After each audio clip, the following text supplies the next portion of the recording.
industrialisé.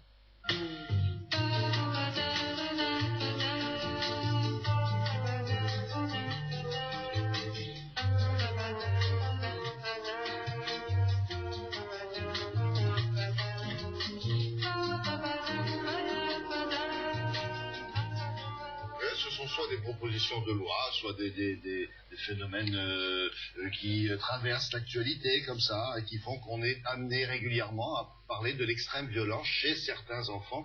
Et là, vous avez un professeur qui s'est intéressé au sujet, et on va s'appuyer pour notre réflexion et la vôtre, Brigitte, sur son bouquin. Comment on peut définir ce que l'on appelle la violence pathologique? Oui, alors effectivement, c'est une forme de violence. D'abord, il faut peut-être dire que la violence, on peut la trouver chez tous les enfants à un moment ou à un autre. Tous les enfants peuvent être violents, notamment quand on leur donne pas exactement ce qu'ils veulent. Ils peuvent manifester un petit moment de violence. Mais c'est vrai que les spécialistes parlent maintenant d'une violence qui peut être pathologique et qui peut survenir très tôt dans la vie d'un enfant, c'est-à-dire dès l'âge de 2 ans. Et cette violence peut s'exprimer par des accès de colère particulièrement violents et fréquents, par des menaces, des intimidations. Il peut aller jusqu'à des actes très graves comme des coups et des blessures. Alors cette violence pathologique, on la retrouve un petit peu partout dans la société, c'est-à-dire ça va de la crèche au jardin public en passant par l'école. Et selon les estimations, il y aurait entre 14 000 et 28 000 enfants qui présentent cette forme de violence pathologique en France. 14 000 à 28 000 mineurs.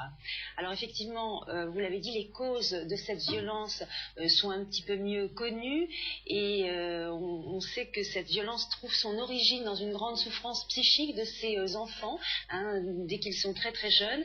Et justement, le professeur Berger, qui vient d'écrire un livre sur ce sujet, va nous expliquer quelles sont les causes de cette violence. Mais attention, les images d'illustration que vous allez voir ont été tournées par des comédiens. Il s'agit donc d'une reconstitution.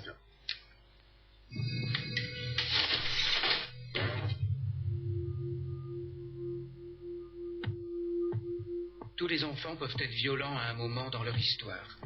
Mais il y a certaines formes de violence qui sont vraiment spécifiques et, disons-le, pathologiques. Ce sont des enfants qui, dès 2 ans, c'est-à-dire dès que la marche libère leurs mains et leur permet de frapper, se mettent à taper sans aucune retenue, suite à un événement mineur, sans aucune culpabilité, et il est impossible de le retenir. Je veux plus jamais que tu me parles comme ça, t'as compris? Arrête, laisse-nous tranquille, c'est pas grave. Une fois qu'il est installé, ce comportement va durer jusqu'à l'âge adulte. Mais toi, tu filmes dans ta chambre. C'est des histoires de gosses, ça te regarde pas. Devenus grands, ces sujets ont une force suffisante pour blesser grièvement, violer, voire tuer. On connaît bien les causes de cette violence. On sait que ces enfants ont été soumis depuis leur naissance à des traumatismes relationnels précoces de la part de leurs parents. Des parents qui ont eux-mêmes vécu une enfance tellement désastreuse qu'ils sont incapables de comprendre les besoins les plus élémentaires de leur bébé. Ils ne jouent pas avec lui. Ils ne répondent à aucun de ses signaux.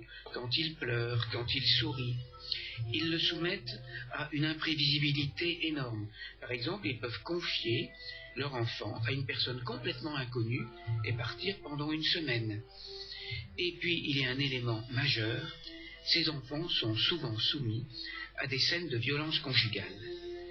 Et lorsqu'ils voient leur père frapper ou insulter leur mère, ils mettent à l'intérieur d'eux la violence de ce père. Bah alors change là. Mais j'ai que ça comme arme. T'as même pas de grenade. Crève, tiens. Et il s'agit là de situations fréquentes, puisqu'on a 410 000 femmes objets de violence conjugale chaque année en France. Les garçons sont davantage concernés par cette violence que les filles, parce qu'ils s'identifient plus à un père violent. T'as rien foutu de la journée ou quoi? Mais aussi, leurs mères ont plus de difficultés à s'occuper d'un garçon qui risque de devenir un homme violent. Ça va, il est 5 heures.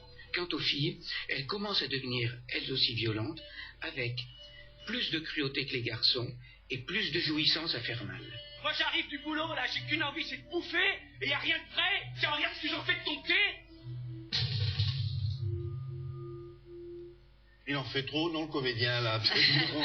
Hein, cela dit, il a l'air de dire, ce professeur, qu'il n'y a pas de violence innée chez un petit enfant, qu'il faut, quand il y a un enfant violent, tournez-vous vers les parents pour essayer de voir si la solution n'est pas là. Exactement, exactement. Et l'idée, alors vous savez qu'il y a une grande polémique sur ce sujet de dépister, parce qu'on dit dépister la délinquance, mais en fait il faudrait vraisemblablement non pas dépister des futurs délinquants, mais repérer ces enfants qui sont en souffrance, ces enfants violents, mais parce qu'ils souffrent, et les aider à avoir un meilleur développement psychologique.